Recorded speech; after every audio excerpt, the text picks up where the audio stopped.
Julius Randle and Nikola Jokic got in each other's faces with some pushing and shoving. And by the way, the Lakers won 112-103. We're joined once again by Eddie House. But first, Shannon, what was your takeaway from the game? Yeah, I like that. The Lakers finally showed some backbone, but I ain't worried about Julius Randle because I know he got it. He built like that. He made of that right stuff. But you look at what happened last night. When you get your two young guns go 26 and 13, it's gonna be tough to beat. It's gonna be tough to beat. They're a good, young, hard-fought team. They play you hard. Luke Walton's got them playing the right way. But let's talk about old discount Steph Curry. Because the last three ball games, Skip. You know what happened? One of his Twitter No, I made it up. called him that. Well, I called Jarvis Lance. Never mind. No, but anyway, Skip. I mean, because Skip, this is what Skip likes to do. Skip likes to like he won't look at the whole season. He'll go back over his last 10 games, over his last 5 games, to try to accent and highlight how good someone is doing. Or maybe last 20 games. Okay, but let's go back to the last 3-game Lonzo, because you know. You shoot at 3, you know, he was 41%. You know Lonzo Ball shot 41% from the three-point line? Skip has told me that like 1,700 times. At UCLA. Okay, but anyway, he's 3 of 21 over his last 3 games from the three-point line. That's 14%. Over that same span, he's shooting 29% from the floor. And over his last 4 games, he's 0 for 2 from the free throw line. Who won those games? Hold on, whoa, Skip, wait a minute. Skip, wait a minute. My restaurant only... Joy, is it my turn, Joy? Joy, is it my turn? Is it my turn? Okay. Anyway, as I was saying, now, how do you expect... You shot the ball. That thing was wet. I saw you on Area 21. Man, that Eddie in the house letting that thing was splashing. He can shoot it, man. How can you be a 41% three-point shooter and you a 46% free throw shooter? Is that possible? For me, no. That ain't possible for nobody. There's nobody in the history of the game that will shoot 40% from the three-point line and then turn around and shoot 46% from the free throw line, which is currently what your guy is doing. Tell me when it's my It's not your turn just yet, Skip, baby. Can I get one more second? Can I get one more second? The fact of the matter is that someone would implement the hacker zone for your point guard that's going to handle the ball 80% of the time moving forward. That they're willing to foul him and put him on the line. And that thing was like, boing. I thought he was a brick mason. How about big old house? Build me a house up in Malibu. Got a lot of bricks. You gonna let me go? Go ahead.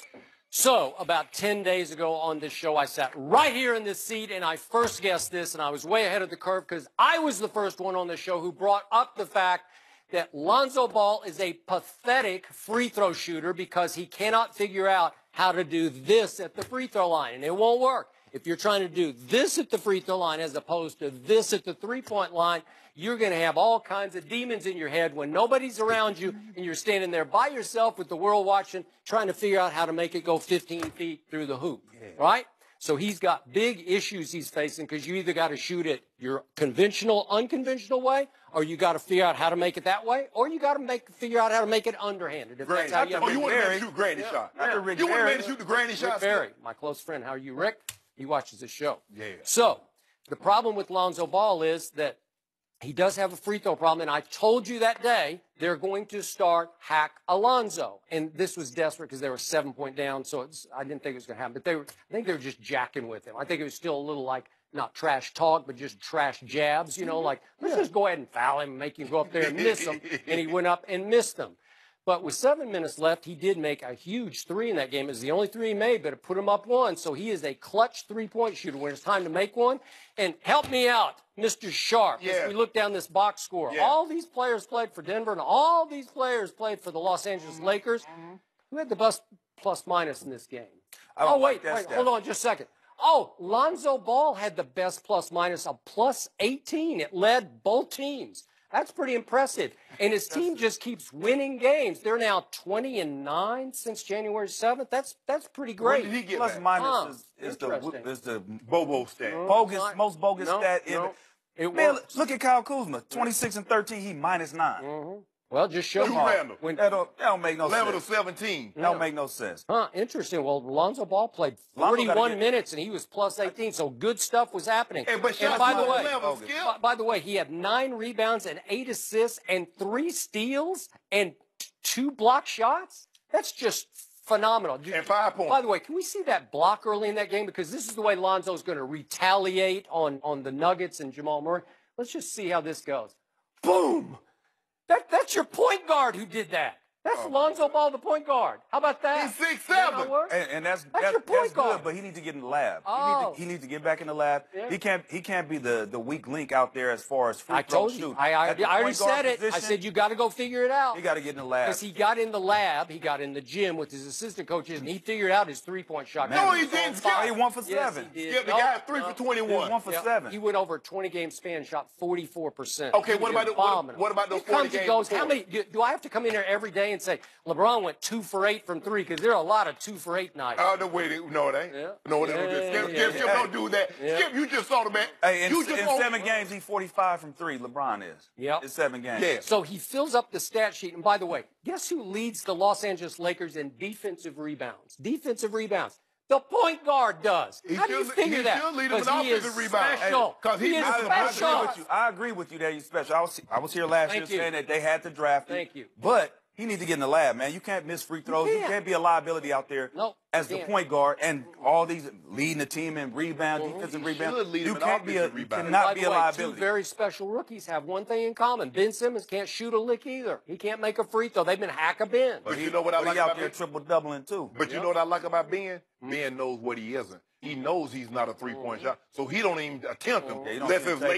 Everything mid-range to the Well, right. he's got one thing going for him. He's 7 feet tall. So that works. Whoa. Now you mad. I can't give Lonzo 5 more inches. He only 1 or 2 inches taller than Lonzo. No, he's 7 feet tall. He's not 7 feet I look tall. at him up against Embiid. They're the same he's not height. 7 feet Go tall. check it out. Hold on. Go check it out. You make it seem like Lonzo is Isaiah Thomas. Lonzo is 6'7". 6'7". He is. Okay. And he's long and he's athletic. People say he's not athletic. Okay, what you gonna do about these 3-pointers? Well, he got to just get in the lab, man. I just told you. He went on a 20-game stretch. He was on fire. But you can't do it for a season. Nobody wants to talk about no couple games. Think what we just did. This is a 20-year-old rookie with the biggest target on his back in the history of sports, painted by his father, unfortunately. And you too. And you are critiquing him from game to game. Look what he did from 3.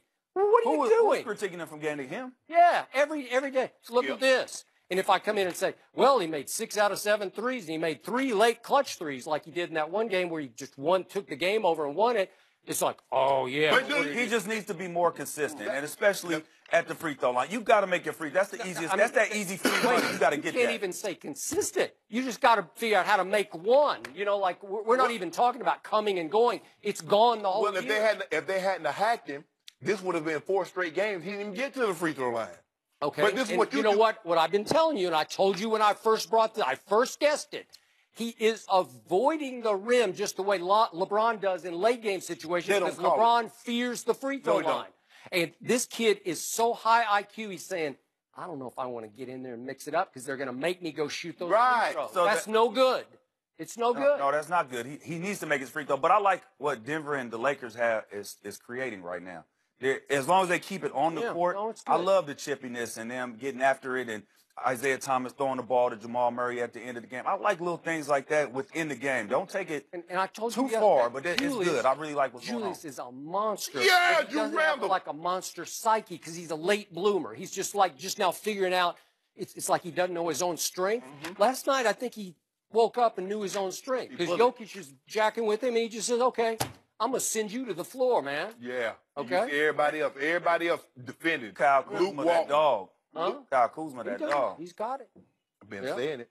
Yeah. Drew Randle, Kyle Kuzma. Yeah. They got a young core, a nice young core over there. That's why I told him before the year started, I like this team to be the 8th playoff team. If it had clicked early and it was Lonzo's fault because he went in his shell early, but if you add back Jordan Clarkson to this and add that Larry Nance Jr. and Brandon Ingram's healthy, look what you got. But we got Clarkson. Look what you got. You see Clarkson about to find that thing? That's what we need. See, if Isaiah Thomas would have been accepting of his role, he come off the bench. By the way, who is that Isaiah Thomas guy for the Lakers? He scored 12 points in the 4th quarter. He looked like his old self last night. But what's he doing? What role is he in?